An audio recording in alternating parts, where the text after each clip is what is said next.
മഹാലക്ഷ്മി സീരിയലിന്റെ വരാൻ പോകുന്ന എപ്പിസോഡിന്റെ റിവ്യൂയിലേക്ക് എല്ലാവർക്കും സ്വാഗതം. അങ്ങനെ സാഗർ പറഞ്ഞ കാര്യത്തെക്കുറിച്ച് മഞ്ജു കൂടുതൽ ആലോചിക്കുന്നുണ്ട്. എന്തുകൊണ്ടും മേഘനേക്കാൾ നല്ലവൻ തന്നെയാണ് സാഗർ. ഒരു അനാഥനായി വളർന്നതുകൊണ്ടാണ് അയാളുടെ സ്വഭാവം കുറച്ചെങ്കിലും മോശമായി പോയത്. സ്വന്തം മുറപ്പെണ്ണായ എന്നെ വഞ്ചിച്ച മേഘനേക്കാൾ എന്തുകൊണ്ടും നല്ലവൻ തന്നെയാണ് സാഗർ. പക്ഷേ എന്തായാലും ഇനി ഒരു ചതി പറ്റിക്കൂടാ. അതുകൊണ്ട് സാഗറിനോടൊപ്പം ജീവിതം തുടങ്ങുന്നതിന് മുൻപ് അയാളെ ഒന്ന് പരീക്ഷിക്കണം. അയാളും ഇനി മേഘനെ പോലെ എന്റെ സ്വത്ത് കണ്ടിട്ട് തന്നെയാണോ എന്നോട് ഇഷ്ടമുണ്ടെന്ന് പറഞ്ഞത്? ആണുങ്ങളെയൊന്നും അങ്ങനെ കണ്ണടച്ച് വിശ്വസിക്കാൻ പാടില്ല എന്ന് ഒരനുഭവം കൊണ്ട് തന്നെ മനസ്സിലായി. അതുകൊണ്ട് ഇനി ഒരു ചതി പറ്റിക്കൂടാ. സാഗറിനെ ശരിക്കും മനസ്സിലാക്കണമെന്ന് തീരുമാനിച്ചുറപ്പിച്ചുകൊണ്ട് സാഗറിന്റെ മനസ്സറിയാൻ തന്നെ ഇറങ്ങി പുറപ്പെടാണ് കേട്ടോ മഞ്ജു. അങ്ങനെ മഞ്ജു മേഘനറിയാതെ ഇടയ്ക്കിടയ്ക്ക് സാഗറിനെ വിളിക്കുന്നുണ്ട്. എനിക്ക് സാഗറിനോട് ഇപ്പൊ എന്തോ സാഗറിന് എന്നോടുള്ളതുപോലെ ഒരു ഇഷ്ടം എനിക്കും മനസ്സിൽ തോന്നി തുടങ്ങിയിട്ടുണ്ട്. ഇപ്പൊ സാഗറിനോട് ഒരു ദിവസം പോലും സംസാരിക്കാൻ കഴിയാത്ത അവസ്ഥയാണ്.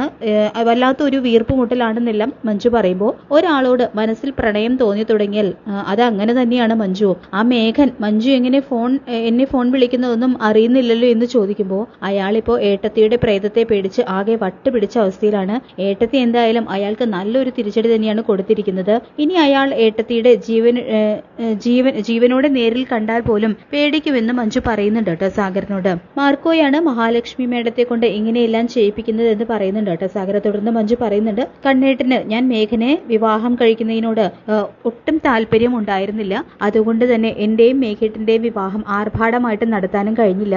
മാത്രമല്ല കരുണേട്ടത്തിയുടെ സ്വർണമാണ് ഞാൻ വിവാഹ സമയത്ത് അണിഞ്ഞത്. ഞാൻ ഇതൊക്കെ സാഗറിനോട് പറയാൻ കാരണം മേഘനെ പോലെ കണ്ണേട്ടൻ ഏറ്റവും വെറുക്കുന്ന ആള് തന്നെയാണ് സാഗർ. അതുകൊണ്ട് സാഗറിനെ വിവാഹം കഴിച്ചാലും കണ്ണേട്ടൻ എനിക്ക് ഒരു കാലനയുടെ സ്വത്ത് പോലും തരില്ല എന്ന് പറഞ്ഞുകൊണ്ട് ഒരു പരീക്ഷണം നടത്തുകയാണ് കേട്ടോ.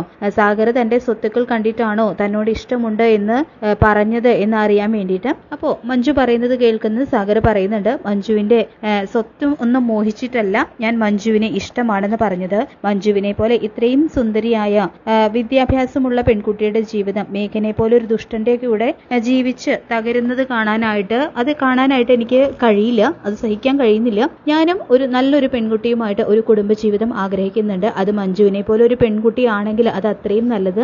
മഞ്ജു എന്റെ കൂടെ ജീവിക്കാനായിട്ട് തയ്യാറായി വന്നു കഴിഞ്ഞാൽ ഞാൻ മഞ്ജുവിനെ പൊന്നുപോലെ നോക്കും. അത് കണ്ണൻ സാർ മഞ്ജുവിന് തരുമെന്ന് കരുതിയിട്ടുള്ള ആ സ്വത്ത് കണ്ടിട്ടൊന്നുമല്ല. ഒരു വിവാഹം കഴിച്ചു കഴിഞ്ഞാൽ ഭാര്യയെ സ്വന്തമായിട്ട് ജോലി ചെയ്ത് പോറ്റാം എന്നുള്ള ഒരു വിശ്വാസം എനിക്കുണ്ട്. മഞ്ജുവിന് ഒരു കുറവും വരുത്താതെ ഞാൻ പൊന്നുപോലെ നോക്കിക്കോളാം എന്നെല്ലാം തന്റെ മനസ്സ് മഞ്ജുവിന് മുന്നിൽ തുറക്കാണ് കേട്ടോ സാഗർ. മാർക്കോ നമുക്ക് എന്ത് സഹായം ചെയ്തു തരാനും കൂടെയുണ്ട് എന്ന് പറയുമ്പോൾ സാഗറിന്റെ വാക്കുകളിലെ ആത്മാർത്ഥതയും സാഗറിന് തന്നോടുള്ള പ്രണയം സത്യമാണെന്ന് മഞ്ജു തിരിച്ചറിയുന്നുണ്ട്. അങ്ങനെ മഞ്ജു സാഗറിനോടൊപ്പം ജീവിക്കാൻ തന്നെ ഉറച്ച ഒരു തീരുമാനം എടുക്കുന്നുണ്ട് കേട്ടോ. പിന്നീട് മേഘൻ അറിയാതെ മഞ്ജു സാഗറിനെ കാണാൻ പോവുകയും അവർ ഒരുമിച്ച് റെസ്റ്റോറന്റിലൊക്കെ പോയി ഒരുമിച്ച് ഫുഡ് കഴിക്കുകയൊക്കെ ചെയ്യുന്നുണ്ട്. പിന്നീട് അങ്ങനെ ഒരു ദിവസം മേഘൻ മഞ്ജുവിനോട് പറയുന്നുണ്ട്, കർക്കിടക മാസം കഴിഞ്ഞല്ലോ മോളെ, ഇപ്പൊ ദാ ചിങ്ങിയ മാസമായി, നിന്റെ വ്രതം ഇനിയും അവസാനിച്ചില്ലേ എന്ന് ചോദിക്കുമ്പോൾ ഇല്ല മേഘേട്ടാ, ആ വ്രതം അവസാനിച്ചു. പക്ഷെ മേഘേട്ടൻ ഏട്ടത്തിയുടെ ആത്മാവിനെ ഭയന്ന് നടന്നപ്പോ മേഘേട്ടന്റെ ജീവന് ആപത്തൊന്നും സംഭവിക്കാതിരിക്കാൻ വേണ്ടിയിട്ട് ഞാൻ മറ്റൊരു വ്രതം തുടങ്ങി എന്ന് പറയുമ്പോൾ എന്താ മഞ്ജു ഇത്, നീ ഇത് കുറെ നാളായല്ലോ എന്നിൽ നിന്നും ഇങ്ങനെ അകലം പാലിക്കുന്നത്, നിനക്കിപ്പോ എന്നോട് പഴയ ഇഷ്ടമൊന്നുമില്ല. ആ കാര്യത്തിൽ എനിക്കൊരു സംശയമുണ്ട്, അത് എന്തുകൊണ്ടാണെന്നൊന്നും എനിക്ക് മനസ്സിലാവുന്നില്ല എന്നെല്ലാം മേഘം പറയുമ്പോ അതൊന്നുമില്ല മേഘേട്ടാ, മേഘേട്ടന് വെറുതെ തോന്നുന്നതാണെന്ന് പറയുന്നുണ്ട് കേട്ടോ മഞ്ജു. ശേഷം തോന്നലൊന്നുമല്ല, നീ ഇപ്പൊ പഴയതുപോലെ എന്നോട് സംസാരിക്കുന്നത് കൂടിയില്ല, ബെഡ്റൂമിലാണെങ്കിൽ ഓരോ ദിവസവും ഓരോ വ്രതം. പറ മഞ്ജു നിനക്ക് എന്താ പറ്റിയത് എന്ന് മേഘം ചോദിക്കുമ്പോൾ ഇവിടെ വെറുതെ ഇരുന്ന് ബോറടിക്കല്ലേ, ഞാനിപ്പോ ഒരു ജോലിക്ക് വേണ്ടി ട്രൈ ചെയ്യുന്നുണ്ടെന്നെല്ലാം മഞ്ജു പറയുന്നുണ്ട് കേട്ടോ. മേഘേട്ടനും കൂടി ഇപ്പൊ ജോലി ഇല്ലാത്ത സ്ഥിതിക്ക് ഞാൻ കൂടി വെറുതെ ഇരുന്നാൽ ചിലവിനൊക്കെ എന്ത് ചെയ്യുമെന്ന് മഞ്ജു പറയുന്നുണ്ട്. അതൊക്കെ ശരിയായിരിക്കും, പക്ഷെ ഇന്നത്തെ രാത്രി നീ എന്റെ ആഗ്രഹം സാധിച്ചു തരണം എന്ന് മേഘം പറയുമ്പോൾ നമുക്ക് വേണ്ടിയല്ലേ മേഘേട്ട ഞാൻ ഈ വ്രതം എടുത്തിരിക്കുന്നത്, ഇതിനൊരു തടസ്സം ഉണ്ടാകാൻ പാടില്ല എന്ന് പറഞ്ഞുകൊണ്ട് മേഘനെ ഒഴിവാക്കാനായിട്ടുള്ള ഒരു ശ്രമം നടത്തുന്നുണ്ട് കേട്ടോ മഞ്ജു. പക്ഷെ മഞ്ജുവിനെ ഞെട്ടിച്ചുകൊണ്ട് മേഘൻ അവളെ ബലമായിട്ട് കീഴ്പ്പെടുത്താനായിട്ട് ശ്രമിക്കുന്നുണ്ട്. അതിൽ നിന്നും രക്ഷപ്പെടാൻ വേണ്ടിയിട്ട് അവിടെ ഇരിക്കുന്ന ഒരു ഫ്ലവർ വൈസ് എടുത്ത് മേഘന്റെ തലക്കടിച്ച് മഞ്ജു ആ രാത്രി തന്നെ സാഗറിന്റെ അടുത്തേക്ക് ചെല്ലുകയാണ് കേട്ടോ ചെയ്യുന്നത്. അങ്ങനെ മഹാലക്ഷ്മി സീരിയലിന്റെ വരാൻ പോകുന്ന ഈ ഒരു നല്ല എപ്പിസോഡിനായിട്ട് നമുക്ക് കാത്തിരിക്കാം. ഇത് ഇഷ്ടപ്പെട്ടെങ്കിൽ ലൈക്ക് ചെയ്യുക, ചാനൽ കൂടി ഒന്ന് സബ്സ്ക്രൈബ് ചെയ്ത് സപ്പോർട്ട് ചെയ്യുക. താങ്ക്